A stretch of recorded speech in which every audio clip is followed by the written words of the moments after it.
nenek pembaik leh, main kasih ini kacang mete terus nenek bilang begini, anaknya nenek sudah tidak ada gigi lagi. Kok nenek tidak ada gigi, nah siapa suruh beli ini kacang mete?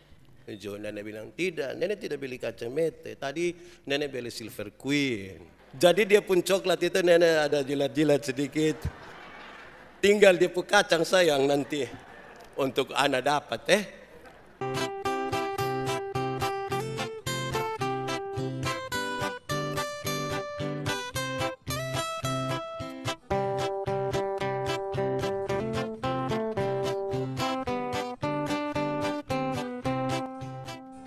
Bapak Ibu Saudara-saudara, mari kita berdoa untuk pemberitaan firman Tuhan. Mari kita berdoa. Ya Tuhan Allah, kami bersyukur untuk hari baru di tahun baru ini. Kami rindu supaya perjalanan hidup kami sepanjang tahun baru sungguh-sungguh Tuhan yang pimpin, Tuhan yang atur. Karena itu alangkah baiknya bagi kami kalau hari ini Tuhan menyatakan isi hatimu buat kami melalui pemberitaan firman Tuhan hari ini. Kami sangat terbatas dan oleh karena keterbatasan kami tidak mungkin untuk kami mengerti kehendak firman-Mu. Kami mohon kekuatan Roh Kudus yang akan mengajarkan kami berbagai-bagai hal menurut maksud-Mu dalam pemberitaan ini supaya kami pakai itu dalam perjalanan hidup kami. Kami mohon Tuhan jauhkan semua penggoda pencobaan. Biar di dalam damai-Mu kami belajar firman Tuhan. Kami rindu pada firman-Mu. Berfirmanlah bagi kami Tuhan, di dalam nama Yesus firman yang hidup itu kami berdoa. Amin. Bapak Ibu Saudara-saudara, di sukacita tahun baru ini tema yang ditetapkan oleh Majelis Sinode itu berkata begini, berkat Tuhan yang memayungi perjalanan di tahun baru. Berkat Tuhan yang memayungi perjalanan di tahun baru. Pembacaannya terambil dari kitab Bilangan pasal 6 ayat 22 sampai ayat yang ke-27. Bilangan pasal 6 ayat 22 sampai ayat yang ke-27, firman Tuhan berkata demikian, ucapan berkat imam. Tuhan berfirman kepada Musa, berbicaralah kepada Harun dan anak-anaknya, beginilah harus kamu memberkati orang Israel, katakanlah kepada mereka, Tuhan memberkati engkau dan melindungi engkau. Tuhan menyinari engkau dengan wajahnya dan memberi engkau kasih karunia. Tuhan menghadapkan wajahnya kepadamu dan memberi engkau damai sejahtera. Demikianlah harus mereka meletakkan namaku atas orang Israel, maka aku akan memberkati mereka. Demikian firman Tuhan. Berbahagia setiap orang yang mendengar firman, memelihara dan melakukan dalam hidup setiap hari. Bapak Ibu Saudara-saudara, Shalom. Selamat tahun baru. Ada sukacita kok? Coba kasih tahu teman di sebelah dulu. Salam, selamat tahun baru. Kiri kanan kasih tahu ucapan selamat yang baik ini ya. Saya harus bertanya ulang di manakah jemaat yang banyak-banyak tanggal 24 dan 31 malam itu. Sampai kita tinggal sedikit ini. Tapi kita optimis menjalani tahun baru ini. Amin. Saudara-saudara, saya ingin memulai dengan menyatakan paling tidak begini. 1-2 hari kemarin saya ada dalam pelayanan. Saya ketemu satu sahabat pelayanan saya, seorang Romo Katolik. Dia berkisah dalam sebuah acara. Dia khotbah, dia kasih tahu begini. Ada bis jalan dari Atambua ke Kupang. Sampai di Soe, ada nenek-nenek satu duduk di belakang sopir. Dia kasih ini nenek ini kacang mete. Dia kasih 5 menit lah dia kasih. Jadi sopir main gila dan dia bilang, nenek pembaik leh, main kasih ini kacang mete terus nenek bilang begini, anaknya nenek sudah tidak ada gigi lagi. Kok nenek tidak ada gigi, nah siapa suruh beli ini kacang mete? Jo, nenek bilang tidak, nenek tidak beli kacang mete. Tadi nenek beli Silver Queen.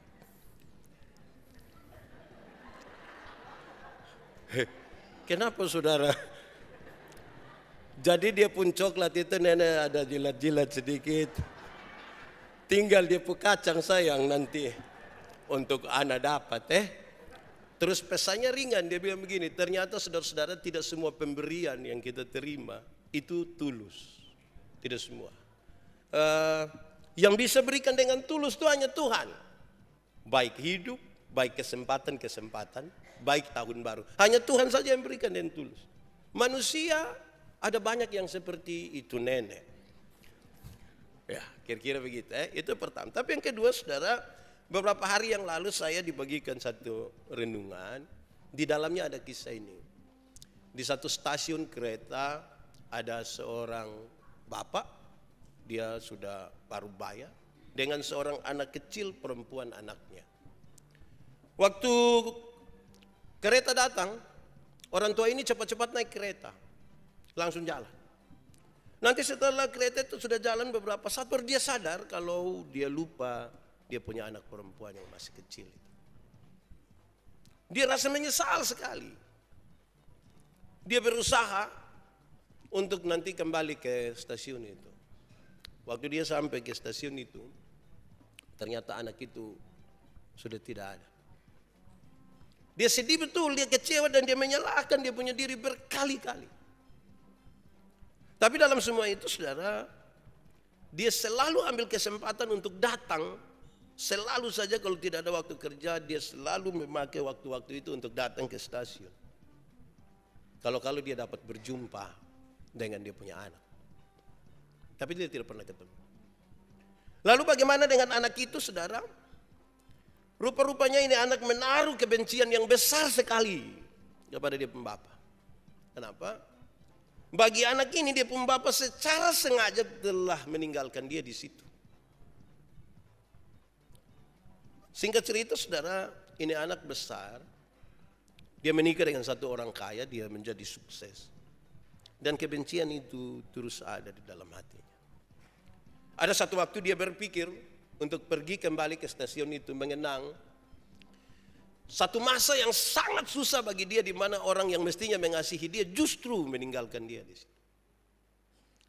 Dia pulang ke situ hanya ingin mengenang dan tidak ada yang lebih dari itu. Tapi waktu dia sampai di stasiun itu, saudara, ternyata dia melihat satu orang tua yang sementara duduk di tempat di mana dulu dia ditinggalkan, menatap ini anak perempuan dengan sebuah keyakinan bahwa ini pasti dia punya anak lah. Kisah itu dia tidak tulis terus, ya saya tidak mau ngomong dia pun lanjut. Dia hanya tulis sampai di situ saja. Tapi kemudian pesannya mengatakan begini, saudara. Harapan itu selalu akan ada. Jangan berhenti berharap. Amin kok.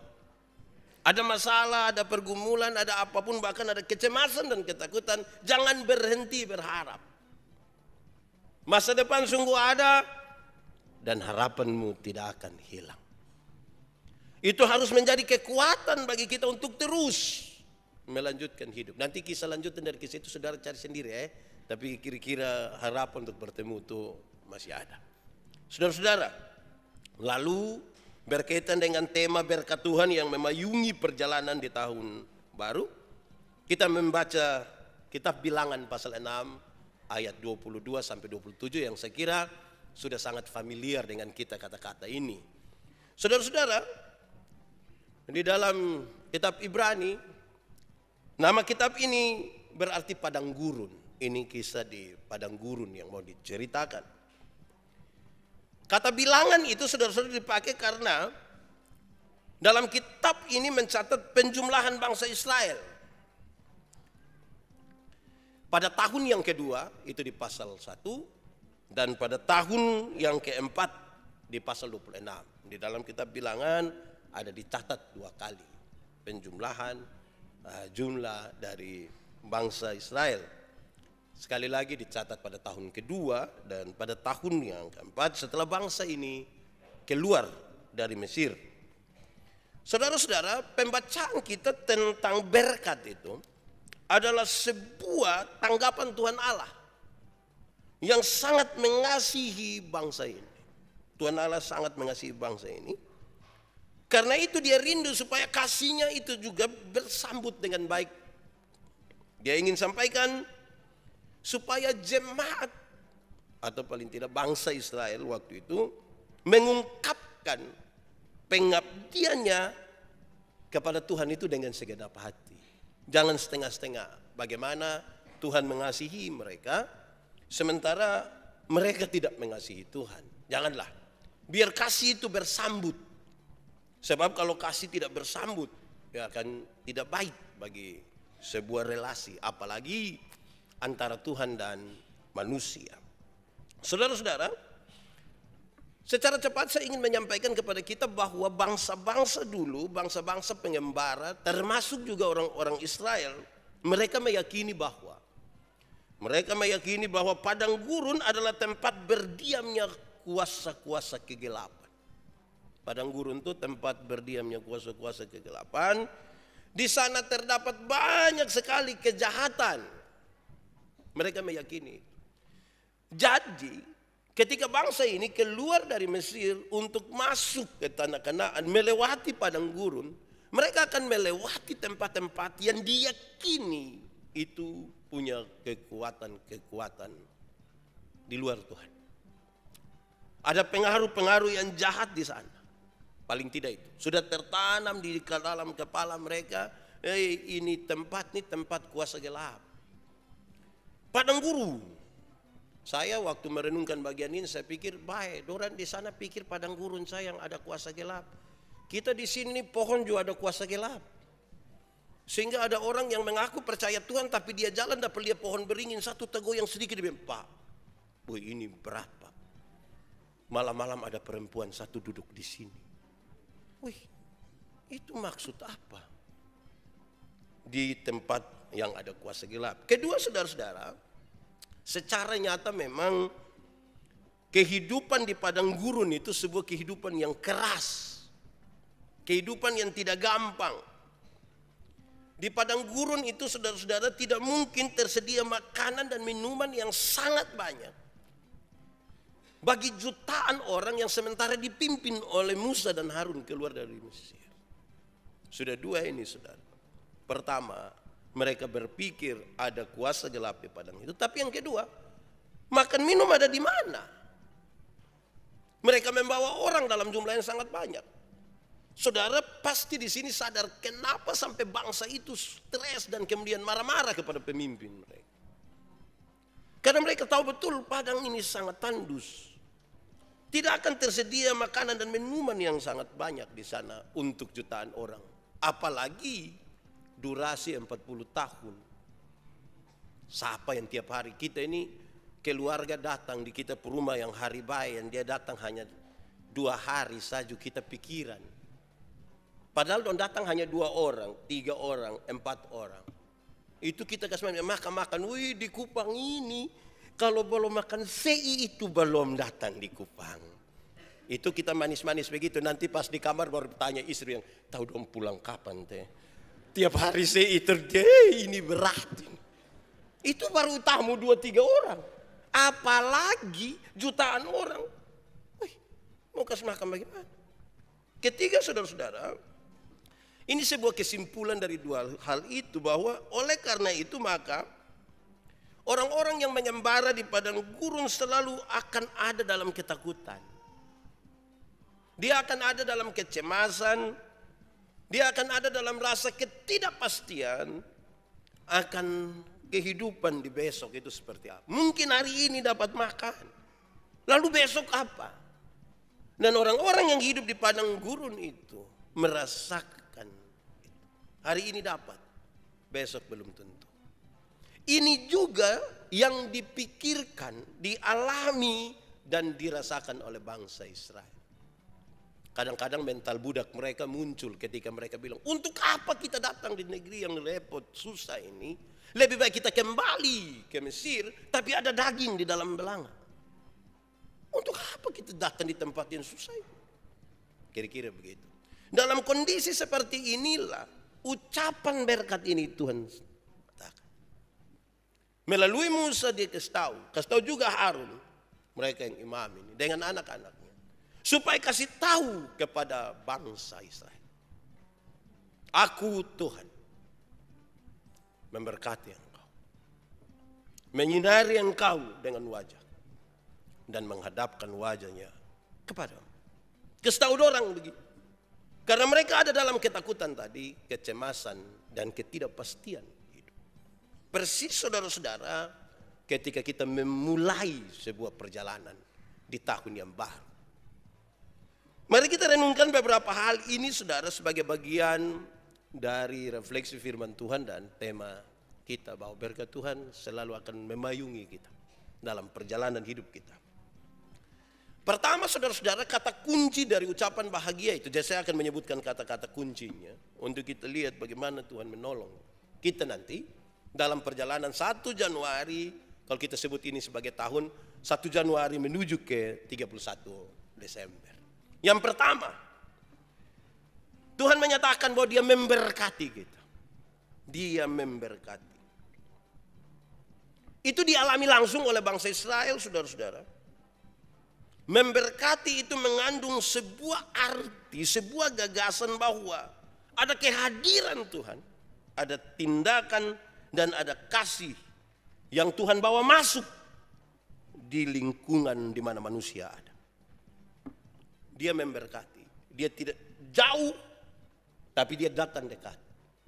Dia datang dekat dengan kita. Dia hadir. Minggu lalu kita merayakan Natal.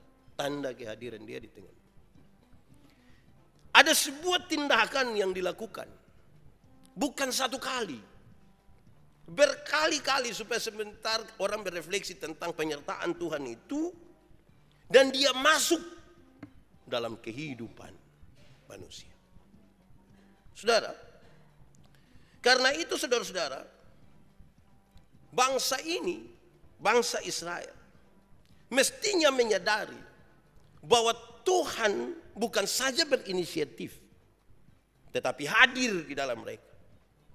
Memberikan kepada mereka bukan sekedar makan minum saja, tetapi kekuatan secara spiritual untuk mendorong dan memberikan semangat kepada mereka masuk ke tanah Kanaan. Bukan sekedar makan minum, tapi kekuatan spiritual juga Tuhan berikan supaya kamu masuk ke tanah Kanaan. Kenapa? Bangsa ini bangsa yang bermental budak. 430 tahun tinggal di Mesir sebagai budak. Ya mental mereka pasti mental budak. Orang mental budak itu tidak visioner, tidak berpikir ke masa depan. Mental budak pikirkan tentang apa yang ada saja hari ini. Orang mental budak itu ya kalau mandor jaga ya dia kerja kerja ngeri. Kadang-kadang tambah makan puji sedikit. Nanti pas mandor pulang dia bikin pengucapan syukur. Itu orang bermental budak. Nah karena itu saudara-saudara ketika Tuhan bilang aku memberkati engkau. Ini menjadi sesuatu yang penting sekali saudara-saudara. Kita lihat betapa Tuhan mengasihi bangsa ini. Lapar Tuhan kasih makan. Haus Tuhan kasih minum. Siang Tuhan jadi tiang awan bagi mereka. Di padang yang tidak ada tempat berteduh. Tuhan menjadi tiang awan. Malam Tuhan jadi tiang api atas mereka. Alkitab mencatat lebih. Pakaian mereka tidak ganti 40 tahun. Tidak rusak. Saya pikir kalau 40 tahun tidak ganti pakaian tidak rusak. Wih, memang kita punya ini berat. 3 hari kita rasa parah itu. Apalagi masuk 1 minggu dan seterusnya. Ini tidak rusak. Alkitab catat lebih. Bahkan berjalan di padang pasir itu sudah. Kasut mereka tidak rusak. Kasut mereka tidak rusak. Penyertaan Tuhan terlalu luar biasa. Mestinya secara material ketika mereka lihat itu keadaan. Ditambah lagi dengan dorongan spiritual itu. Karena mereka disuruh keluar itu untuk beribadah dulu. Dan kemudian melanjutkan perjalanan ke Israel. Ke Kanaan. Mestinya ini menjadi daya dorong. 40 tahun sepatu tidak rusak. Wih saya duduk pikir-pikir. Wih itu sepatu kulit macam apa. Bukan kayak kita punya. Kita ini tidak pergi mana-mana. Kaki pica-pica. Pica ini harus pakai hembodi. Kasih. Ini dia jalan-jalan tidak rusak. Bukankah Tuhan telah menyatakan bahwa Dia memberkati? Karena itu harus membangun rasa optimis bahwa memang ada berita-berita ini, itu, tapi mari kita berjalan bersama dengan Tuhan. Supaya kita melihat bagaimana Tuhan memberkati kita. Karena itu demi nama Tuhan Yesus saya mau bilang pada saudara-saudara semua, jangan takut berjalan di tahun 2023. Akan ada masalah, tapi jangan takut. Jalan saja. Iya toh? Kalau saudara tidak jalan juga mau apa coba? Mau mati?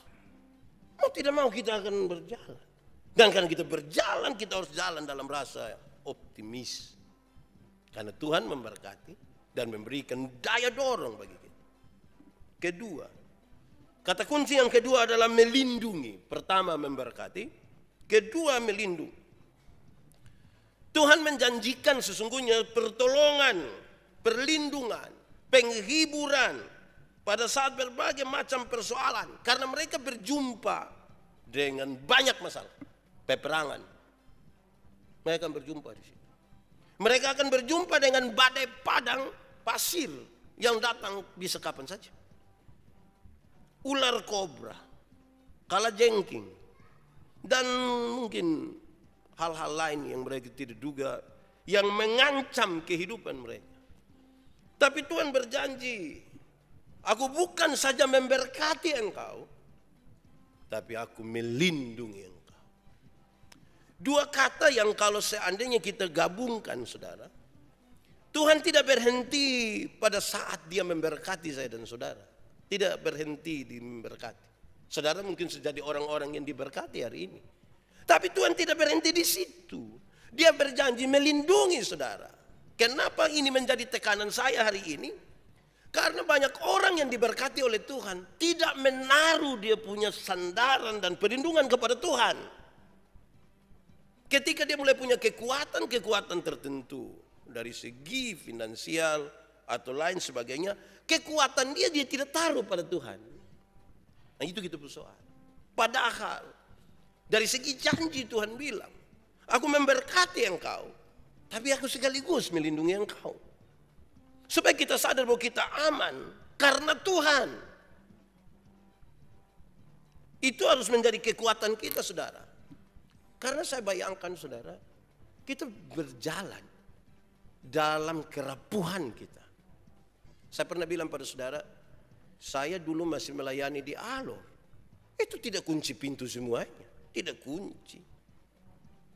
Kalau orang masa mau dapat apa? Saya ada lemari satu, 2 pintu dari bambu. Kalau saya datang Kupang 3 hari pulang, waktu buka ada fufuk, tahu fufuk? Yang itu, fufuk itu bahasa Indonesia baku apa ya? Ya pokoknya yang bambu kok dia jatuh-jatuh itu, kayak bubuk itu, fufuk. Nah saudara cari saja dia pun bahasa asli ya. Yang ikut di YouTube dan juga cari saja. Fufuk itu pertama dari waktu buka, ada fufuk. Kedua lebih luar biasa, ada toke di tangan. Ya saya pikir saya kunci buat apa? Saya pindah ke sabu.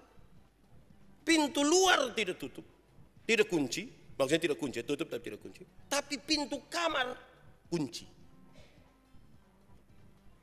Dari tidak kunci menjadi kunci satu. Saya pindah ke Amnuban Timur. Semua pintu kunci. Baik pintu kamar, baik pintu belakang, pintu tengah, pintu muka, kunci. Saya pindah ke Kupang. Kenapa saudara lihat saya? Itu pintu kamar, kunci pintu belakang, kunci pintu tengah, kunci pintu muka, kunci ada pagar, kunci pintu pagar. Tambah lagi, security jaga. Wih, saya bayangkan ada apa ini? So saudara berpikir sendirilah. Menurut saudara kenapa kunci kok tambah banyak? Di sini ada yang jalan piman mana bawa-bawa kunci.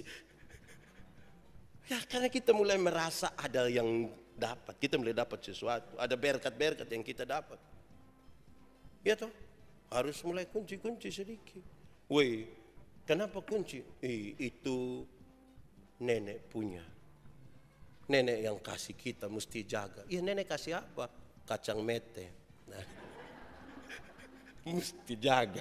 Nah, ya kira-kira begitu. Jadi Tuhan bukan saja memberkati kita, Tuhan melindungi kita. Refleksi kita itu lebih kepada apakah kita betul-betul mau menyandarkan harapan kita kepada Tuhan. Bahwa memang Tuhan yang melindungi saya. Saya percaya tangan Tuhan yang pegang. Aku tahu kan hari esok. Kan begitu. Saudara tahu lagu ini? Nah, kalau tahu pulang baru menyanyi ya. Kita dengar khotbah dulu. Majelis dong siap. Habis ini hamba Tuhan dong kita menyanyi dulu. Menyanyi satu lagu dulu di muka. Tanda kita optimis menjalani hidup di tahun 2023. Saudara, kalau orang tidak merasa dilindungi, orang kalau tidak merasa diberkati itu hanya hidup dalam pengeluhan saja. Orang kalau mengeluh itu kadang-kadang tidak enak, kita sama-sama dan dia kok tiap hari dia hanya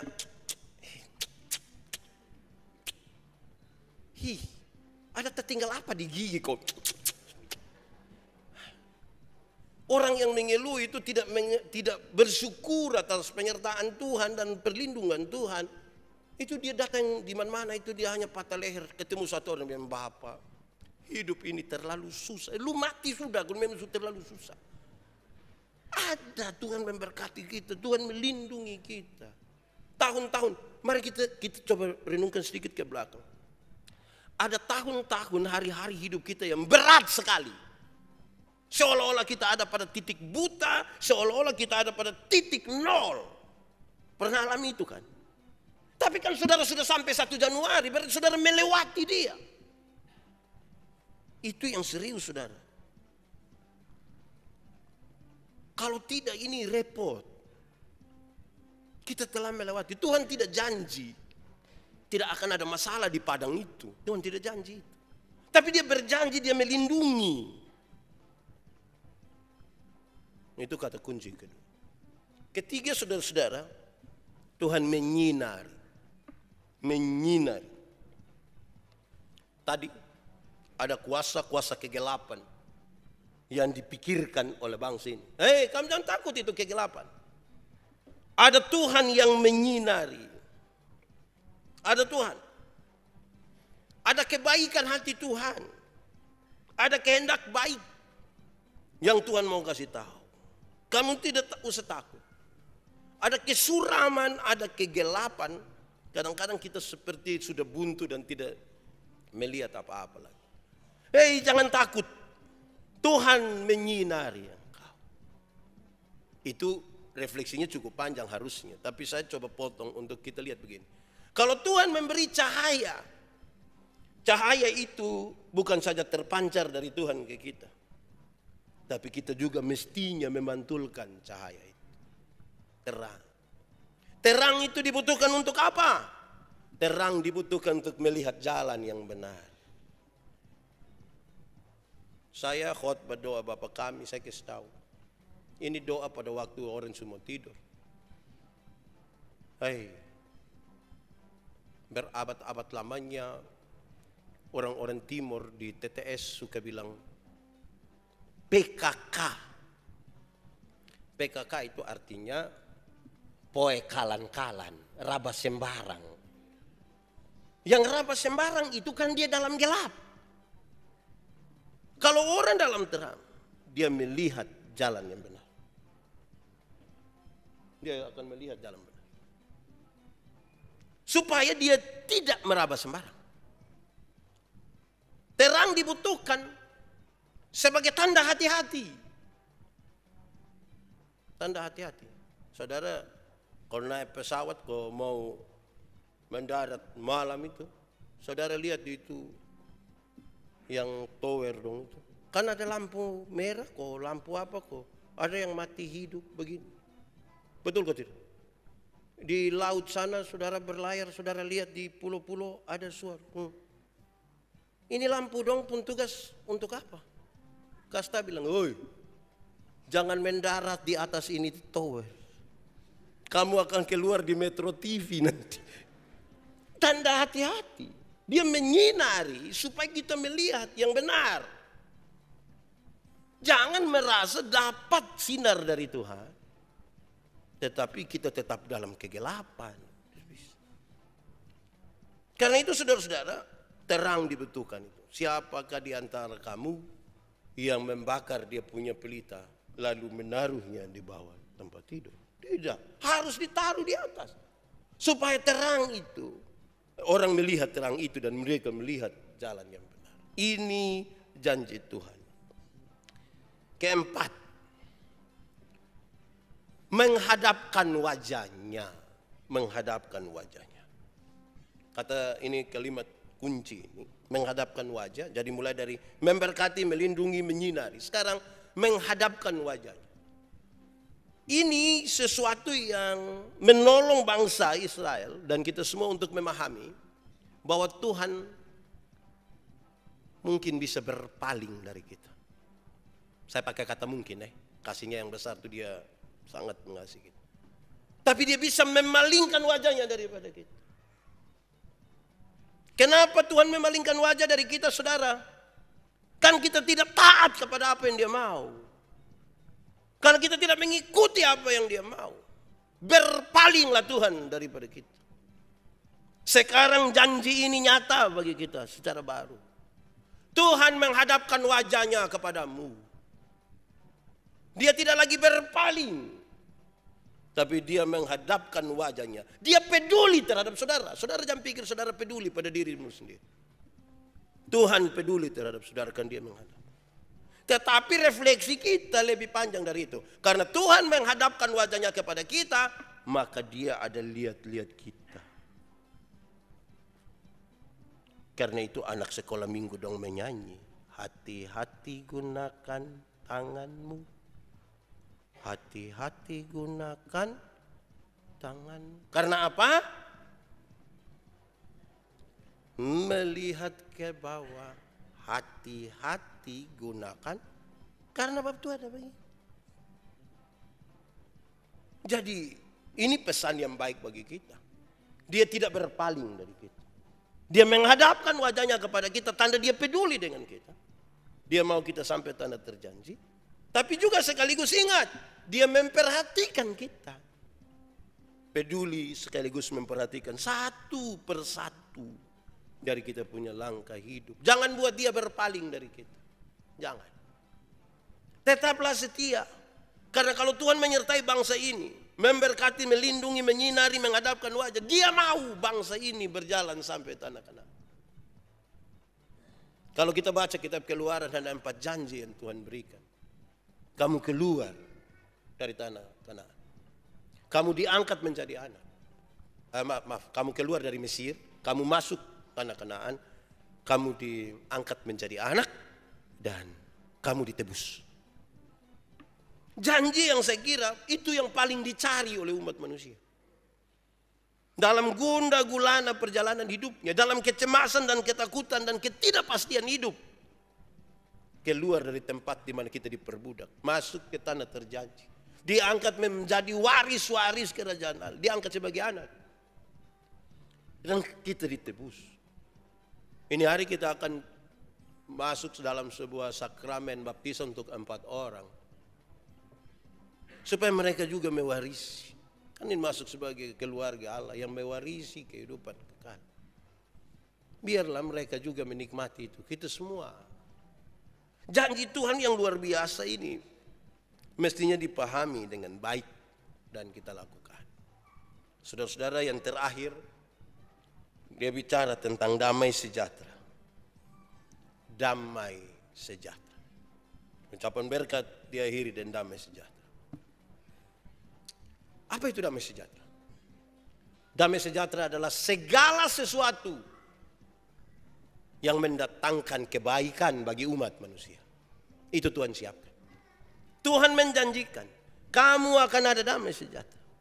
Segala sesuatu yang mendatangkan kebaikan bagi umat manusia. Tuhan mau bangsa ini menikmati damai sejahtera. Tuhan mau saya dan saudara pun menikmati damai sejahtera. Segala sesuatu yang mendatangkan. Tapi refleksi kita 2 saudara. Pertama, saya pernah bilang pada saudara bahwa kita berefleksi. Semua yang mendatangkan kebaikan itu belum tentu enak. Belum tentu enak. Kenapa?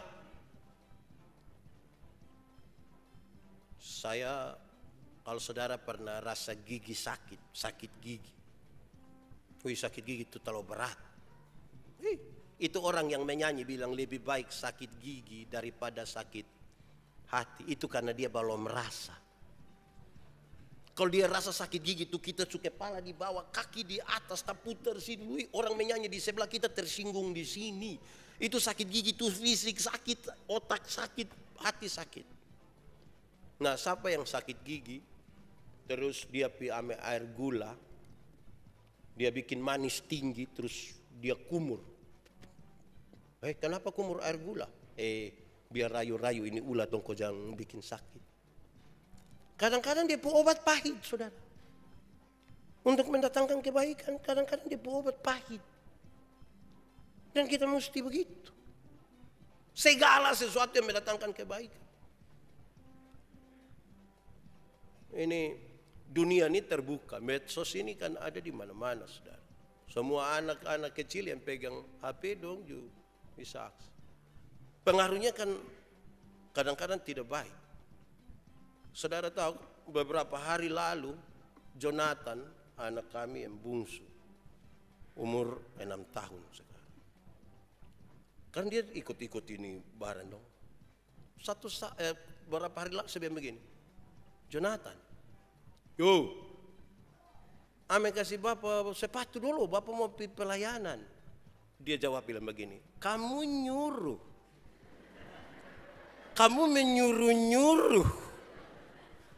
Dia pun mama bilang harus keras. Jangan sampai besok-besok waktu sakit mau mati baru kita ame obat kasih papa. Terus dia bilang, kamu nyuruh. Untuk mendatangkan kebaikan itu kadang-kadang mesti keras. Amin kok. Damai sejahtera itu segala sesuatu yang memungkinkan kita menjadi baik. Itu refleksi pertama. Jadi anak-anak dong, Joshua, ada bilang kamu nanya, berhenti. Kita ada serius berdoa begitu tuh macam mau cek dorang itu. Jadi ya untuk datangkan yang baik-baik bagi dorang yang mesti keras-keras sedikit. Ya, damai sejahtera itu tidak selalu yang baik-baik saja. Karena itu refleksi yang kedua, saudara-saudara, segala sesuatu yang mendatangkan kebaikan yang Tuhan siapkan juga harus dibangun di atas belajar dan berlatih. Belajar, berlatih. Saudara lihat perjalanan bangsa Israel, kehidupan bangsa Israel selanjutnya, dia bilang, kamu lupa kalau aku. Semua ingat ulang, belajar kembali. Kamu dulu siapa? Dan lain sebagainya. Untuk orang mengingat kembali, belajar ulang dan berlatih bahwa dia bisa untuk berjalan di tahun 2023.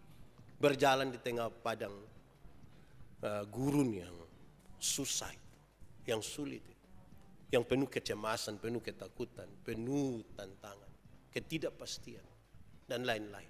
Belajarlah terus menerus. Dalam pelajaran dan latihan itu, kadang-kadang kita terluka, kadang-kadang kita jatuh, kadang-kadang kita merasa tidak aman, tidak enak. Tapi kita mesti belajar terus menerus. Pelajaran-pelajaran berharga itu kemudian akan menjadi emas, menjadi kekayaan, menjadi pengalaman yang luar biasa. Dalam beberapa acara ulang tahun saya berkhotbah, saya bilang begini, orang kalau makin jauh berjalan makin banyak yang dilihat. Kalau makin banyak yang dilihat makin banyak pengalaman. Kalau makin banyak pengalaman makin banyak hal bisa dihasilkan. Kalau makin banyak hal bisa dihasilkan makin banyak uang bisa didapat. Kalau makin banyak uang bisa didapat makin banyak barang bisa dibeli. Kalau makin banyak barang bisa dibeli, maka makin kita diagung-agungkan oleh banyak orang. Makin diagung-agungkan oleh banyak orang, maka kita makin tinggi mengangkasa. Kalau kita makin tinggi mengangkasa, nah itu yang bahaya. Antara dua sah. Tidak hati-hati kita pergi ke yang tanpa udara, melayang. Atau yang kedua, bisa jatuh. Karena itu kesempatan belajar dalam penyertaan Tuhan, latihan-latihan dalam perjalanan bersama Tuhan, memungkinkan kita menemukan itu. Jauh berjalan, dapat pengalaman, menghasilkan banyak, menghasilkan uang, membeli banyak, mendapat puji-puji banyak orang, memungkinkan kita makin tinggi. Tapi jangan lupa, Tuhan memberkati engkau dan melindungi. Tuhan menyinari engkau dengan wajahnya. Tuhan menghadapkan wajahnya kepada. Jangan lupa itu. Supaya kita jangan lupa Tuhan. Kalau Tuhan ingat kita pasti, kita ingat Tuhan itu yang kadang-kadang kurang pasti. Saya pikir, saya duduk-duduk renungkan ini, saudara, orang-orang tua dong seringkali bilang, busuk-busuk juga kita pu anak. Tapi jarang anak yang bilang busuk-busuk juga kita pu orang tua. Itu jarang. Dong bisa terima kita, mah kita terima dong tuh repot. Nah sekarang Tuhan ingat kita, jangan sampai kita lupa Tuhan. Tuhan memberkati kita. Selamat tahun baru. Selamat menjalani kehidupan yang penuh dengan tantangan ini. Dan kita yakini berkat Tuhan menyertai perjalanan hidupmu. Mari kita berdoa. Bapa di surga, terima kasih. Kami mendapat kekuatan lagi untuk menjalani hidup di tahun 2023. Karena janji berkat-Mu yang luar biasa. Bukan soal-soal material saja. Tapi Tuhan menjanjikan banyak sekali buat kami. Biar firman-Mu akan bertumbuh dan berbuah dalam hidup kami. Biar firman-Mu menjadi pelita bagi kaki kami. Yang memungkinkan kami berjalan pada jalan yang benar. Terima kasih banyak Tuhan. Terpujilah nama-Mu. Di dalam nama Yesus kami berdoa. Amin.